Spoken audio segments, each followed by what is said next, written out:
Well, let's focus then again on the Israeli hostages who were freed. They're being looked after now in a medical facility. Our Middle East correspondent Alistair Bunkle joins me now from Tel Aviv, and those truly emotional pictures of families being reunited, Alistair. Yeah, after almost 471 days being kept hostage in Gaza, those three young women were released early yesterday evening, reunited with their families, firstly with their mothers at the border, and then to hospital just on the edge of Tel Aviv, where they met up again with family members and with friends in very emotional scenes. Lots of tears and hugs for friends and family, and they are still there being cared for by medical staff. Obviously, this is a very important stage in their release and in their sort of rehabilitation period that, you know, depending on the individual, could take some time. So they're now being looked after by Israeli medical staff, and they'll have spent their first night of freedom at the Sheba medical facility just outside Tel Aviv. Well, Emily Cohen has flown in from the UK. She's a very close friend of the Damari family. You were at the hospital last night. You're with the Damaris. You know, how's Emily doing? Well, it's just an absolute dream come true that she's back home with Mandy and the boys. She is doing really, really well. As Mandy said, you know, it's kind of a relief that she's actually in a much better condition than they were anticipating.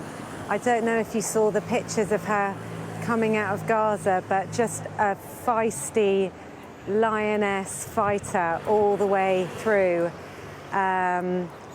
maintaining her incredible sense of humour and beautiful spirit. There was a wonderful scene last night when we were all outside the hospital, watching the helicopters landing, which was just surreal and euphoric. And I was there with all of Emily's friends, who I know very well from kibbutz Kfar Aza.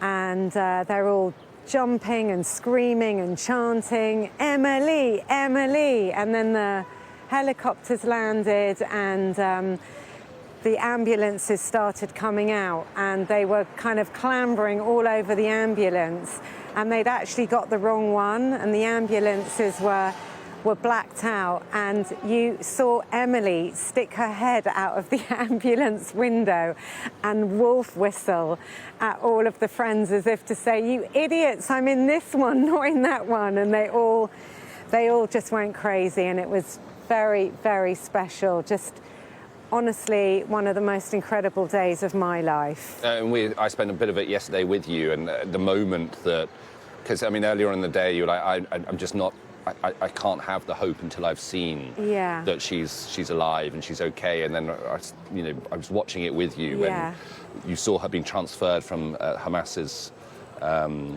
custody into the Red Cross, and that was the moment that you knew I know that she was alive. But what we've all noticed, of course, in one of the pictures, is she's missing two of her fingers. Yes.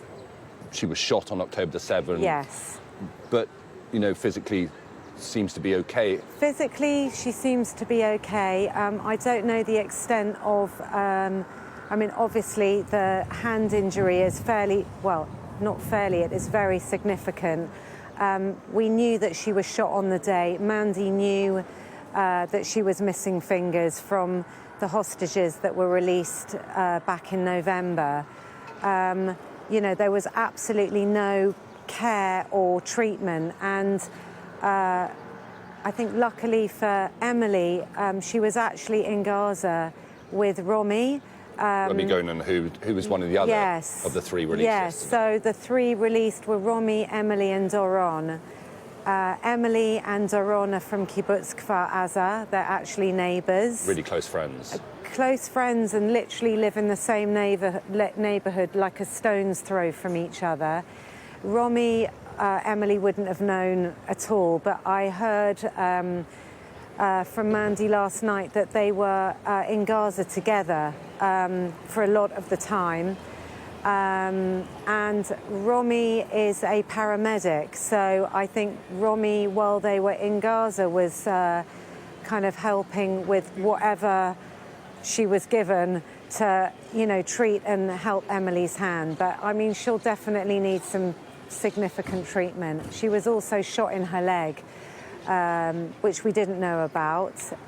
So, yeah, I mean, it's a process. It's going to take time. Like you said, they're in the hospital now. I think they'll probably be there for a couple of weeks, being monitored and checked. And I don't know what kind of surgeries and treatment she'll need, both physically and mentally. But she is remarkable. Her smile, her spirit. I mean, honestly, it's like just hearing her voice. It's remarkable. It really is a dream come true. And Mandy is so grateful. I have to say this because she is so grateful for, you know, everyone in Britain, like the government, the head, you know, the football fans, the strangers, the MPs, everyone has just united and sent her so much love and support, and she's so immensely grateful for that. I actually got a voice message from Nigel Farage on my phone last night, calling from, he's at the Trump inauguration, sending Mandy a gorgeous text message. I had messages from Kemi Badenoch. I mean, they've all sort of been flooding and watching and wanting to send Mandy love and support, and it's very heartwarming. Just any sense on the conditions they were held in for? I don't know that yet. All I know is that Emily and Romy were moved around a lot, like multiple times, 15, 20 times. They were above ground, below ground, in tunnels, in houses. You know, I don't really know more than that at the moment. One other thing is, you know, just to say, it's obviously incredible news for Emily, Doron and Romy, but there are still 94 hostages still in, 3 of which are from Kfar Aza. Emily was kidnapped with Gali and Ziv Berman, the Berman brothers, who aren't even on the first list. So it's very bittersweet. I saw Keith Siegel's daughter, Shia, was with us outside the hospital last night. His wife, came out exactly more than a year ago. Exactly. So Aviva was kidnapped with Keith. She was released. Keith is still in. And Shia was, again, celebrating. She's one of Emily's best friends. But, I mean, I can't even imagine how she must have been feeling outside the hospital. You know, she had so much joy and love for Emily, but her father's, you know, still in captivity. So I think this is something you hear a lot when you spend time here or live here, as I do. You know, every single person connected to every single hostage celebrates the release of every hostage like they were a family member of their own. But every hostage that gets released cannot celebrate until every single hostage is out, and there are still 94 in Gaza. The necklace that you're wearing. Yes, so you're telling me about that. Mandy bought me this necklace quite a few months ago. It's the yellow ribbon for the hostages, but in gold. And I have been wearing it very close to my heart, and I feel I can now take it off for Emily. Obviously, still very much we will be campaigning for all the other hostages to come out. I've got a statement that's just been released from Emily Damari, Emily's mother. I actually think you wrote it. I did helped write it. Do you want to read it for me? Oh my God, I haven't got my glasses, but yes.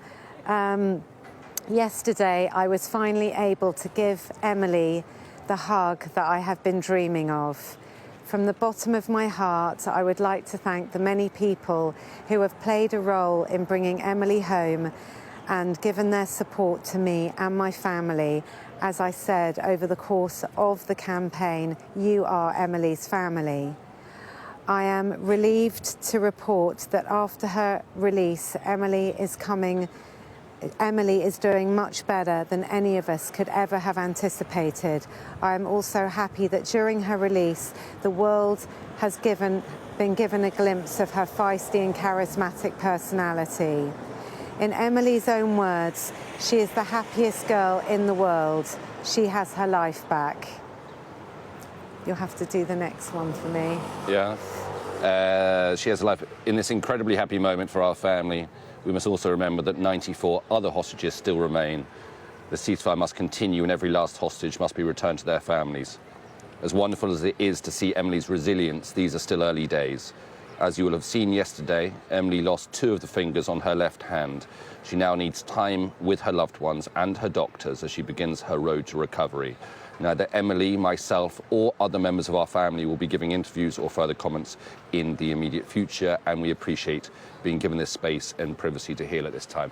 Emily Cohen, thank you so much. And, you know, they will, or they're intending probably to spend at least a few more weeks in the care of doctors in the hospital. Definitely. And to, you know, understand better what has happened and what comes for the future, I guess. Exactly. It's the road ahead, you know, it's just the beginning. But the good news is that Emily Damari, who you've seen, you've spoken to, I know you've just had a text. You've had a text from her on your phone and the photo in the last sort of hour or so as well, with a big smiling face. Yeah. She's on first evidence. She's doing well. She's fantastic. Yeah. Okay. Thank you so much for joining us, Emily Cohen, friend of the Damari family, reflecting on the release of Emily Damari.